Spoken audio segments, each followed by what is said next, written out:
Baby হওয়ার আগর দিনের একটা ভিডিও। এই ভিডিওটা মেক করতে গিয়ে ভাবছিলাম এটা হয়তো বা আমার জীবনের লাস্ট ভিডিও হইতে পারে। তো আল্লাহর রহমতের আপনারা সবার দোয়ার বরকতে যে আমি আবারও ফিরে আইছি, ওটাও আলহামদুলিল্লাহ আল্লাহর কাছে হাজারো শুকরিয়া আদায় করি। হ্যালো এভরিওয়ান, আসসালামু আলাইকুম।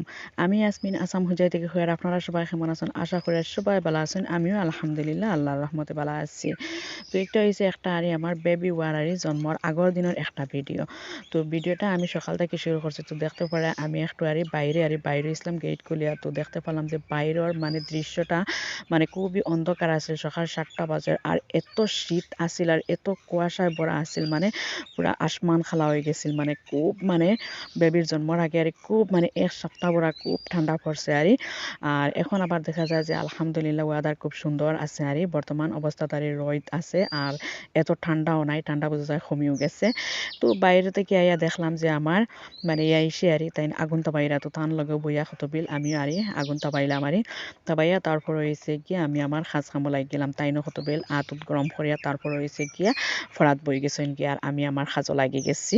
তো এইটা দেখতে পারে আমরা মা ফুয়ায় আর একটু আগুন তাবাইয়া। তো শীতর দিনও ইলা আগুন তাবাইতে খুব বেশি ভালো লাগে। খার কাছে ভালো লাগে কমেন্ট করে জানাইও। খুব বেশি ভালো লাগবে জানতে পারবো যে আমার গ্রুপও আরও আসছই নারী। তো এই তো হইছে এখন হইছে গিয়া আমি দেখতে পারাই আমি ঘর বাড়ি আরে ঝাড়ু দিমু। তো আমি তো আর জানি আর আমার অ্যাডমিট ওয়া লাগবো, তো কইলাম আগে থেকে আমার কাজটা কিছু আটাইয়া রাখি দেই, না হইলে পরবর্তীতে আমি তো আর নিজে কিচ্ছু করতে পারতাম না। তো আমার কাজ খেয়ে করবো আর করলেও আমার মতো কেউ করতে নাও পারে। তো অতাদায় কইলাম নিজের খামতা কিছু কিছু আটাই যতখানো পারি অতখানো। তো যেদিন আমি এই কামটা করি আর এদিন কো রাইট করে আর আমি 12টার সময় অ্যাডমিট হইছিলাম। তো দিনও আমি খুব মানে যতখানো পারছি অতখানো আমি আমার মতো আমি আমার কাজ কাম করি আর শেষ করছি। ইনো হয়েছে গিয়া ঘর বারো জারি দিয়ে আইসি আইয়া হইল গিয়া নাস্তা বানাই। আর তো আজকের নাস্তাত বানাইলাম হয়েছে গিয়া ভেজিটেবলস পোলাও। তো প্রত্যেকদিন রুটি পরোটা ব্রেড আর বাদে হয়েছে গিয়া এখন সিজন টাইম হিসাবে বেশিরভাগ খুব মানে স্টিকি রাইসও খাওয়ার। তো আজকে ভাবলাম আবার করেলাই শর্টকাটও ওই বার হরদা বালা ফাইন হইলাম ভেজিটেবলস পোলাও বানাইলাই। তো ভেজিটেবলসের মাঝে আমি কাঁচা মটর তারপরে হয়েছে গিয়া গাজর দিমু আর কিছু দিতাম না। আলু দিলে হাজব্যান্ডের প্রবলেম, আলুও দিতে পারতাম না। আর ফুলকপি দিলে আবার খুব বেশি ভালো হয়, ফুলকপি আসিল না ঘরে। তো এখন দেখতে পারা আমি তেলের মাঝে সুন্দর করে তেল ঘি দুটাও ইউজ করছি করিয়া আমি সুন্দর মাঝে ভেজিটেবলস ওখানে ভাজা করিলে আর ভেজিটেবলস ভাজা হয়ে গেলে তারপরে হয়েছে গিয়া আমি দেখতে পারা এখন লবণ দিয়া তারপরে লাড়াচাড়া করিয়া তারপরে হয়েছে গিয়া আমি দিলাম চাউল দিয়ে আবারও লাড়াচাড়া করিয়া বালামতে বাজিয়া তারপরে হয়েছে গিয়া আমার যতটুকু পরিমাণ পানি লাগে ততটুকু পরিমাণ পানি দিমু। আর গাইস একটাও রিকোয়েস্ট করি আর ভিডিওটা যদি ভালো লাগে তাহলে একটা লাইক দিতে সেও বলিও না। ভিডিও দেখি একটা লাইক দিলাইও আপনারা আমি মনে করি দিয়ার হয়তো আপনারা বলি যাইন ভিডিওতে লাইক সেও দিতে চাইন না আর ভিডিওত মানে খুব বেশি কম লাইক আর আপনারা একটা লাইকে আমি পরবর্তী নেক্সট ভিডিও করতে সময় আর রেডি করতে একটা মোটিভেশন পাই। অর্থাৎ আপনার কাছে একটা রিকোয়েস্ট করে লাইক দিতে সেও বলিও না। সেও যদি আজকের ভিডিওত নতুন হয়ে থাকো তাহলে প্লিজ আমার চ্যানেলটা সাবস্ক্রাইব করে আমার লগে থাকি যাইও। আর যারা অলরেডি আমার চ্যানেলটা সাবস্ক্রাইব করে রাখছেন টানা লাগে রইল মন থেকে দোয়াও ভালোবাসা। আর এখন দেখতে পারে আমি চাউল দিয়া বালামতে বাজিয়ে লাইয়া। তো বালামতে বাজিয়া তারপর হয়েছে গিয়া আমি গরম পানি এড করবো আর এই চাউলগুলো হয়েছে গিয়া নতুন চাউল।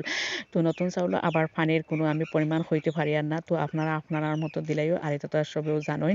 তো আমি আমার মানে যতটুকু মানে আন্দাজ মতো আমি পানি দিচ্ছি। তো নতুন চাউলে অত খুব বেশি পানি খায় না আর বেশি পানি দিলে আবার জ্বর হইতো না, খাইতেও ভালো লাগতো না।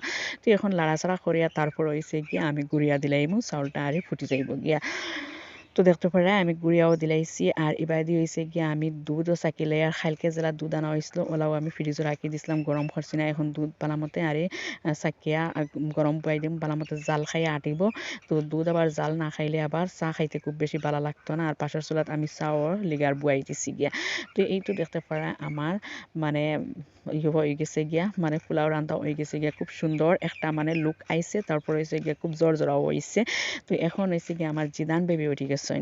তো তাইন উঠে মানে খুব ঝামেলা করা কইলাম তানরে আগে দিলাই দিয়া মানে বিজি রাখবার লাগে কইলাম দিয়া আর তান বইয়া খাইবা টাইম পাস হইব আর আমার কাজ কর্ম হইব। তো এখনো যেহেতু হেয়া সরু রয়েছে কিন্তু খুব মানে জ্বালা যন্ত্রণা করে। তো এখন তারে দিয়া তারপর হয়েছে গিয়া বাদ বাকি আমার যতটুকু খোরা লাগে ততটুকু খরমু যেহেতু স্কুলে গেছেন গিয়া। এখন হয়েছে গিয়া আমার নাস্তা উস্তা করার পরে তো হাজব্যান্ডে এক পাল্টি কাপড় ধুইয়া রাখলা সকালবেলা।